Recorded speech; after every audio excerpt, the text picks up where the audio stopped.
자, 22강 하겠습니다. 지금 소제목으로 인류가 겪은 세 가지 모욕이라고 하는 주제입니다.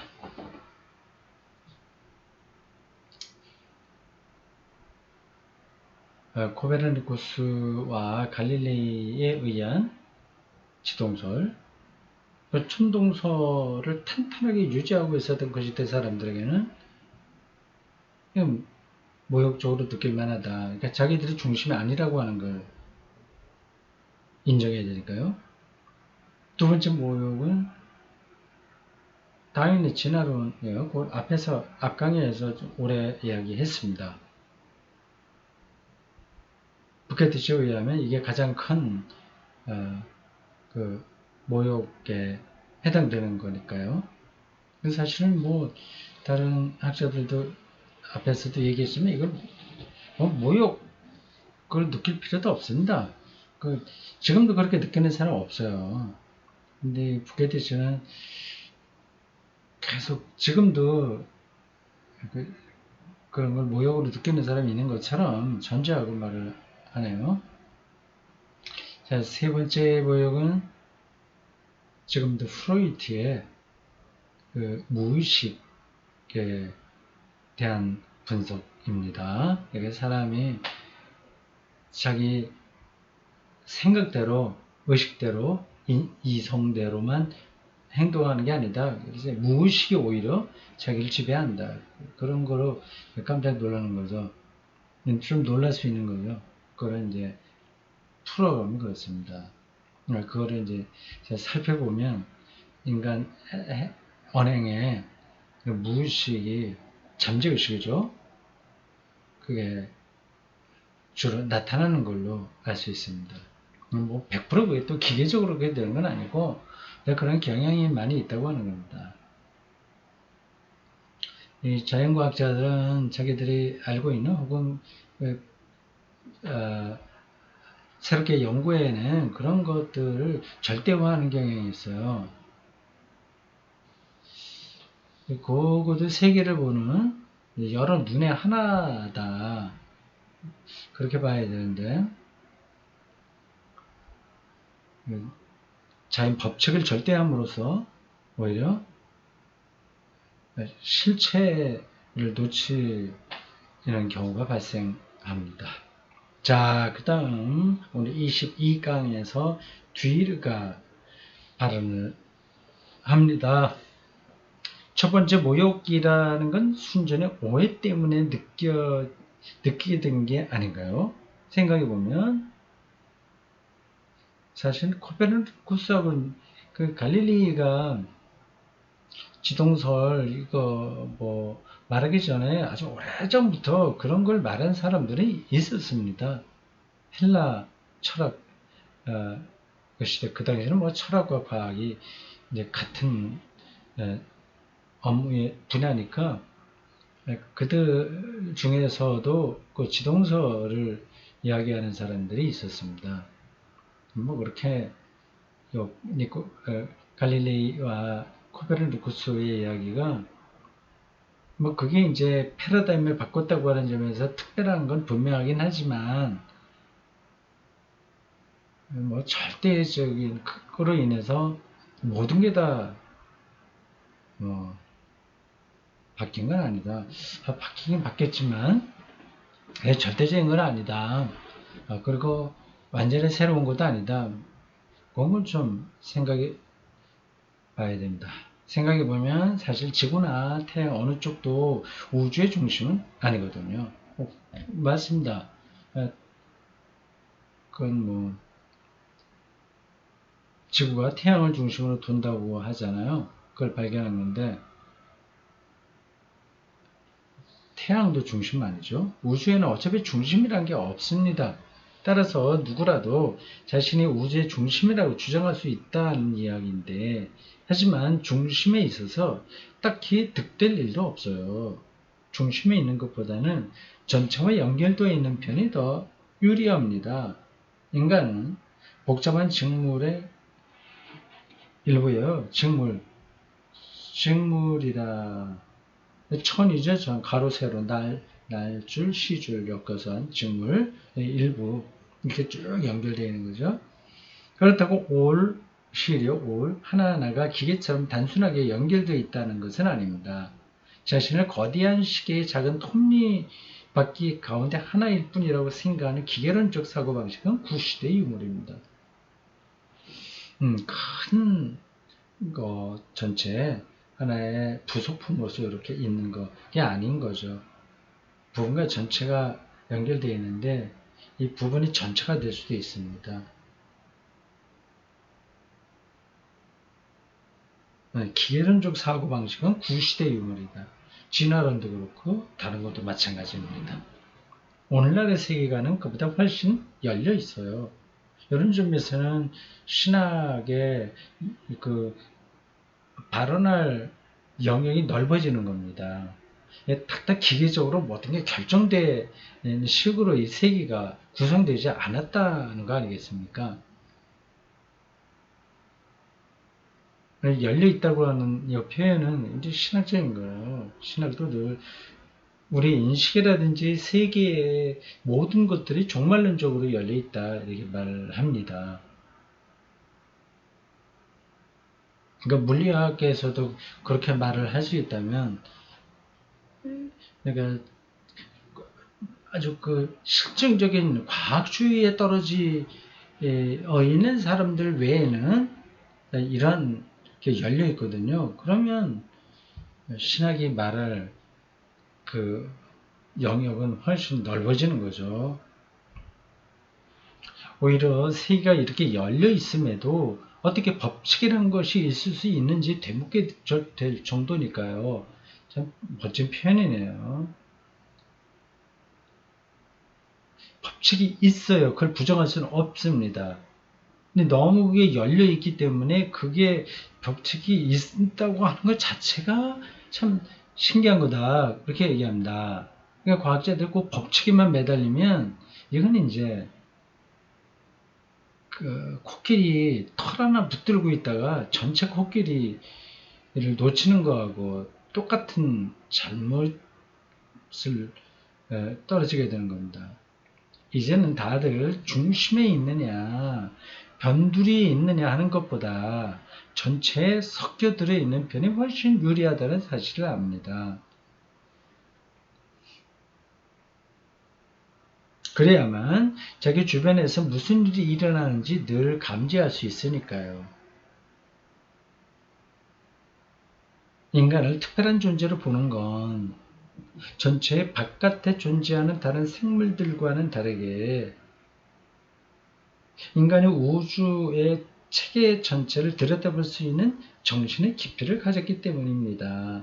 그럼 뭐 분명히 특별한 거 아니겠어요? 걔가 우주의 깊이, 예, 우주 전체를 살펴볼 수 있는 어느 정도 아느냐는 건 둘째치고 그런 정신적 깊이는 없잖아요. 우리 인류는 아직 처음부터 유인원 시대부터라고도 할 수 있을 텐데 그거를 생각했습니다. 이게 정신의 깊이가 있는 거죠. 그런 점에서 구분되는 것은 분명합니다. 부케티츠는 그것도 그냥 생물학적인 현상의 하나에 불과하다. 다르지 않다. 그렇게 말을 할 겁니다. 뭐 그렇게 말하기 시작하면 뭐 끝이 없죠. 근데 그게 끝이 없다고는 표현보다도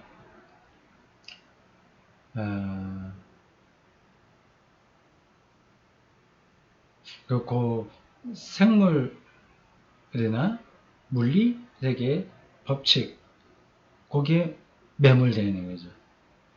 그러나 세계는 보다 훨씬 더 크다. 그리고 열려 있다. 지금까지 우리가 알고 있는 것이 어쩌면 모두가 다 그 법칙도 달라질 수도 있다. 미래에 그런 관점이 있어야 한다는 거죠. 뒤르의 생각엔 괜찮습니다. 부케티치하고는 완전히 반대예요. 진화란 어쩌면 전체를 이루는 부분인 우리가 그 전체를 안으로부터 더욱 깊이 이해하는 과정인지도 모릅니다. 우리가 전체로부터 떨어져 나와 전체 바깥에 서 있다면 우리는 그 바깥의 냉기에 꽁꽁 얼어붙고 말 겁니다. 표현이 문학적이네요. 그 문장 다시 한번 봐야 되겠습니다. 진화란 어쩌면 전체를 이루는 부분인 우리가 그 전체를 안으로부터 더욱 깊이 이해하는 과정인지도 모릅니다.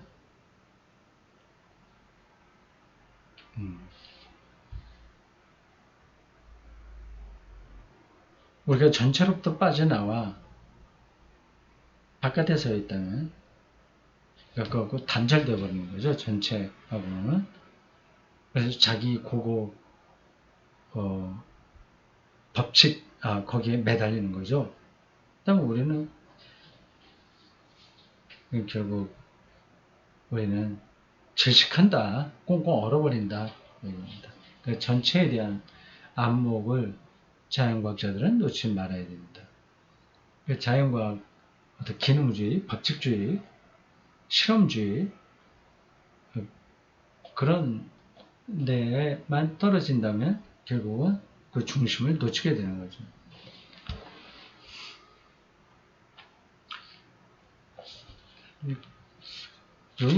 우리가 무슨 얘기를 하려고 하는지 아시겠죠? 제가 설명 다 하지 않아도 되겠죠? 우리는 그 자연법칙 그것에 지금 다 매몰되어 있습니다. 그래서 지금 뒤로가 이렇게 얘기하더라도 그게 뭐지? 부분과 전체가 어떻게 됐다고 하는 거지? 그 확 감이 안 올 수 있습니다.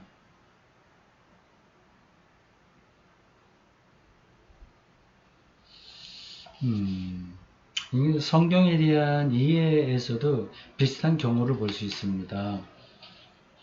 성경이 부분에 어떤 말씀들이 있잖아요.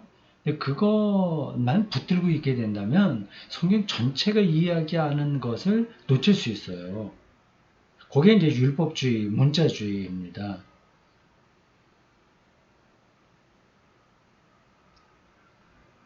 이 세계에도 현재는 이제 자연과학이 이 세계의 원리를 설명하는 가장 바람직한 방법론으로 인정받았고 또 그런 방식으로 우리가 훈련을 받았기에 그런 방식으로만 세계를 보는데 그렇지 않다. 더 깊다. 더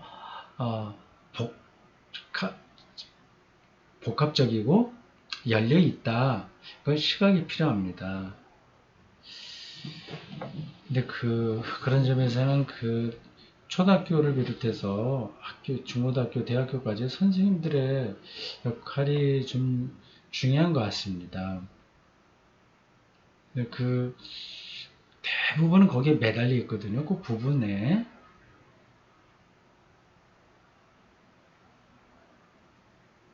거기까지 제가 설명하기가 제 능력의 한계도 있고, 하여튼 요 뒤로가 얘기하는 요 관점은 우리들에게 중요합니다. 자, 그 다음. 여기는 어떻게 된 건가요? 또 약간 특이한 부분인데, 제 3장 정신으로 넘어가기 전인가? 아니면 3장으로 들어가려고 하는 이 맛보기인가? 모르겠는데, 143쪽부터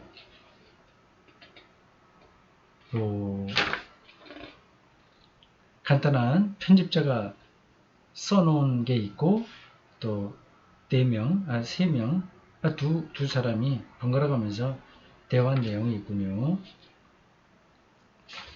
이게 대화의 다가서기라고 하는 특별한 이름으로 됐습니다. 읽어보겠어요. 하나의 우주 물질이 지닌 두 얼굴.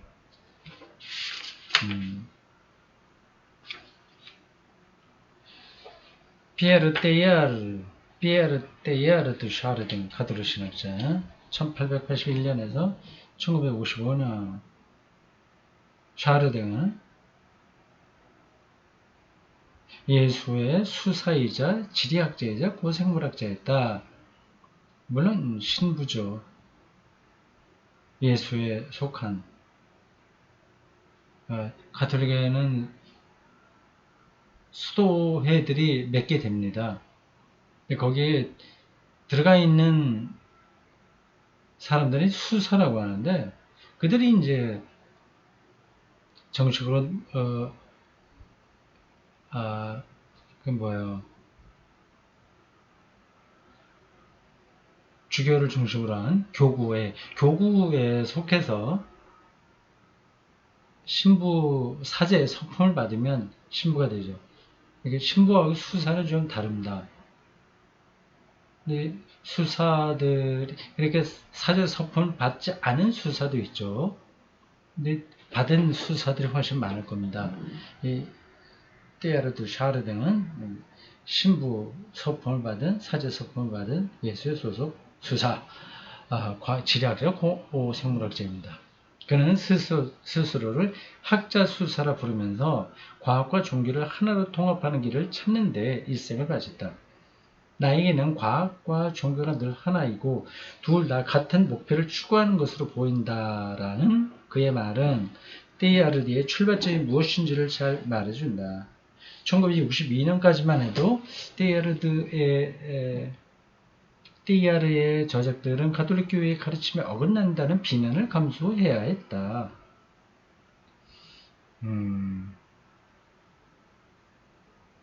1962년이니까 제2차 바티칸 공회가 시작할 바로 그 지점이죠.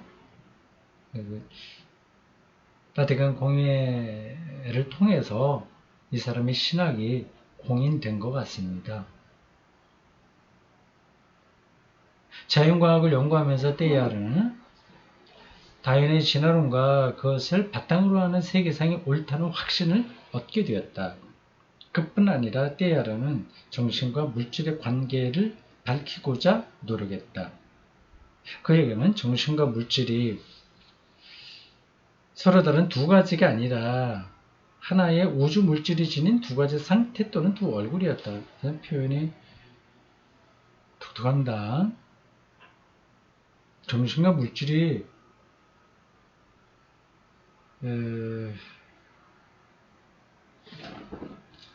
서로 다른 게 아니라 두 가지 얼굴, 두 얼굴이다.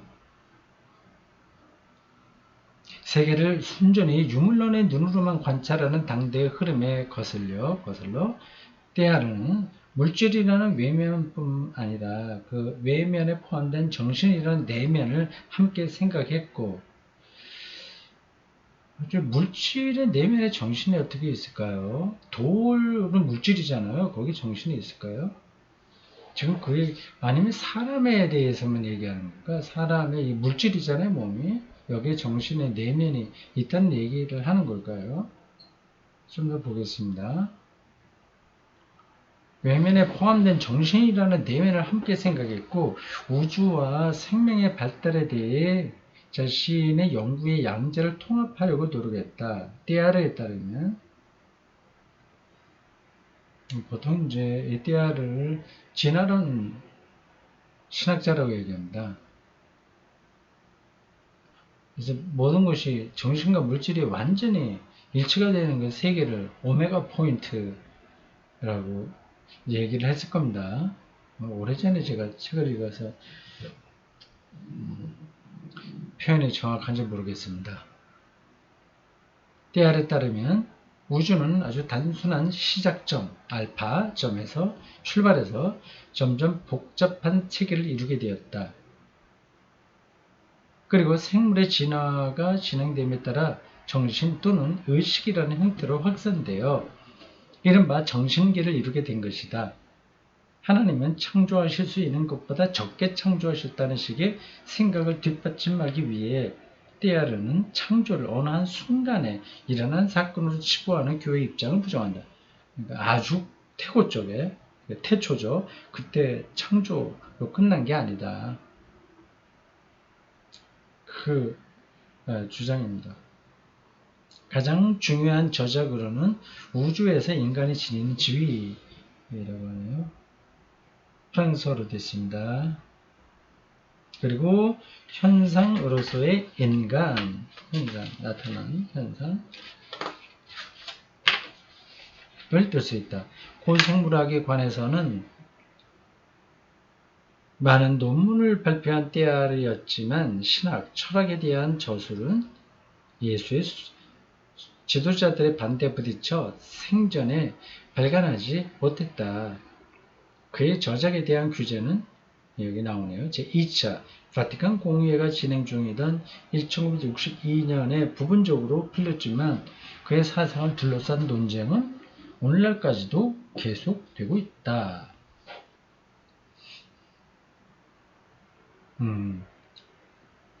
그래도 이 떼아르는 우리 개신교 신학에서도 많이 공부하는 가톨릭 신학자입니다.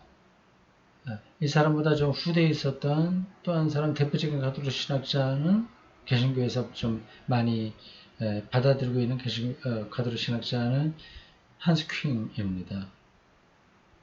한스 퀸은 재밌게도 박사학위 논문을 개신교의 신학의 대가, 당시의 대가라고 할 수 있는 칼바르트의 칭의론일 거예요.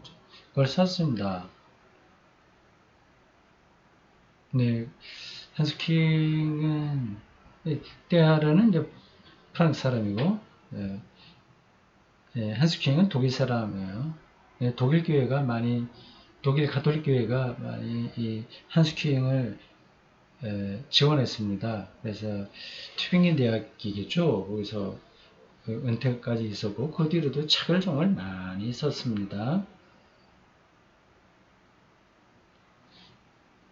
자, 무칠러가 이제 그것에 대해서 좀 얘기합니다. 떼아르의 사상은 지금 우리로서는 상상하기조차 힘든 시대를 배경으로 태어났습니다. 당시 사람들은 창조론과 진화론이 철저히 대립하는 입장에 있다고 생각했으니까요. 그래서 누구든 진화론을 버리고 하나님을 믿든지 아니면 하나님을 버리고 진화론을 인정하든지 양자택일을 해야 했죠. 이런 와중에 떼아르는 창조론과 진화론을 하나로 연결하려 했는데 문제를 좀 더 수월하게 풀어나갈 생각으로 철학을 동원한 것이 그의 실수가 아니었나 싶습니다. 어떤 철학을 도입했나? 떼아르는 창조론과 진화론을 하나로 통합하는 가운데 세계를 구성하는 물질, 즉 세계의 진료는 언제나 정신이라는 내면과 물질이라는 외면의 두 요소를 가지고 있어서 이 둘이 함께 성장한다고 생각했죠. 그러니까 영혼 없는 물질은 없다. 이렇게 되면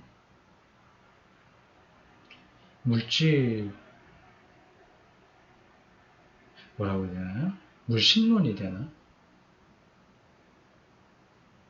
다만 낮은 수준의 물질에서는 그 영혼이 발현되지 못할 뿐이란 이야기죠. 이게 좀 요런 게 이제 철학 개념을 받아들이는 흔적이라는 거죠.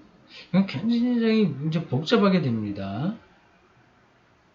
이 진료, 물질 이런 것들에 대한 이게 정신과의 관계를 통합적으로 하려고 해보려면 이게 뭐 좀 위태위태하죠. 자, 다음 파넨베르크입니다. 떼아르의 직관은 우리에게 상상의 나래를 펴게 만드는 데가 있어요. 그의 이론을 세세히 이해하지 못하는 사람들도 그런 느낌을 받지요. 바로 이 점 때문에 떼아르의 업적이 오늘날까지도 여전히 의미 있게 받아들여지는 것이 아닐까요? 그의 이론에 대한 비판도 적지 않지만 이렇게 신학자와 자연과학자로 하여금 한자리에 앉아 대화를 나눌 수 있는 것도 다름 아닌 그의 직관 덕택입니다. 자연과학과 신학이 서로 대립하는 게 아니라 얼굴이 다른 거지만 근본으로는 하나다. 그 직관이죠. 근대에 들어와 신학은 자연과학과 심각한 갈등을 겪었고 그건 분명합니다.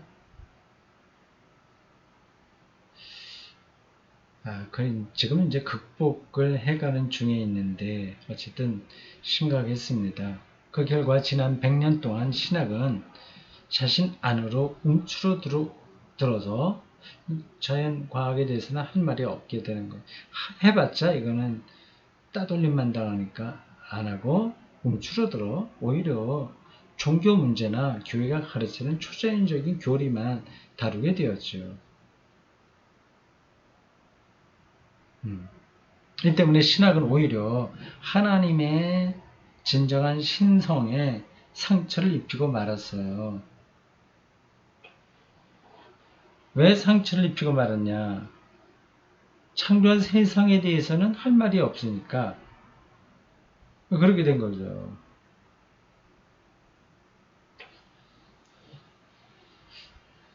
데알은 이 점을 정확하게 간파하고 있었던 겁니다. 아주 과거와 신학이 대립하던 시대에 우리 신학이 점점 이 자연과 그 영역에서 발언할 게 없는 그 자격이 혹은 그 기회가 없는 그런 상황에서 데알은 아주 특별한 역할을 한 거죠. 무칠러 발언입니다. 13세기 때 토마스 아퀴나스가 아리스토텔레스의 철학을 신학에 끌어들인 것도 데알과 같은 직관을 갖고 있었기 때문이겠죠. 자연계시, 초자연계시 이제 구분하면서 자연도 계시다. 자연에 대한 적극적인 관점이 아리스토텔레스 철학에 있거든요. 토마스 아퀴나스도 세계에 대한 참된 이해를 목표로 하는 학문을 무시한다면 신학 또한 무너지고 만다는 사실을 지적하고 있지 않습니까? 자, 마지막으로 파넨베르크의 발언입니다. 아리스토텔레스의 철학이 토마스 아퀴나스에게 그랬듯이 오늘날의 자연과학도 신학에 커다란 영향을 주고 있습니다. 성서도 마찬가지예요. 옛날 이스라엘 사람들이 창조주 하느님에 대한 자신의 믿음을 표현할 때에도 당시 통용되던 자연과학의 인식에 의존했으니까요. 당시 자연과학의 내용과 수준은 바빌로니아의 신화에 잘 반영되어 있습니다. 13세기에는 아리스토텔레스 신학이 그런 역할을 했다면 토마스 아퀴나스 신학에 나타났듯이 지금은 자연과학이 나서서 온 세상을 창조하신 하나님이라는 이 성서 교리에 대한 이해를 돕고 있죠. 대단하죠? 이런 관점으로 보고 있습니다. 제가 늘 말하고 있는 바입니다. 그러니까 자연과학을 불편하게 생각할 게 하나도 없어요. 뭐 어느 시대에 좀 그런 때가 있긴 있었으나 양쪽에 다 문제가 있었기 때문인 겁니다. 진화론도 기계적 진화론은 더 이상 발을 붙이지 못합니다. 그러니까 신학에서도 과학을 모르는 상태에서 무조건 배관시하는 상태로는 하나님을 더 이상 변증할 수가 없습니다. 그렇죠? 여기 바빌론 신화에 잘 나타난 성서시대에서의 그 자연과학에 대한 의존이 바빌론 신화에 잘 나타났다고 한 대목 각주 34번에 달려 있습니다. 잠깐 확인하겠습니다.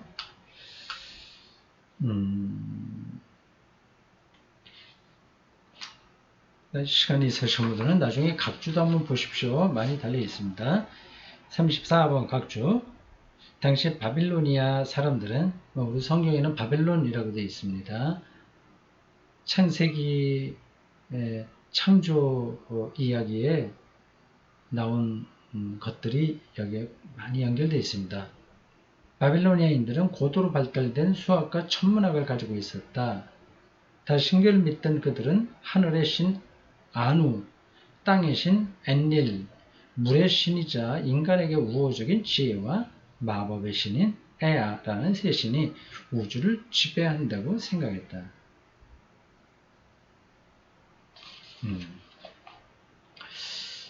자, 오늘 됐습니다. 여기까지 보겠습니다.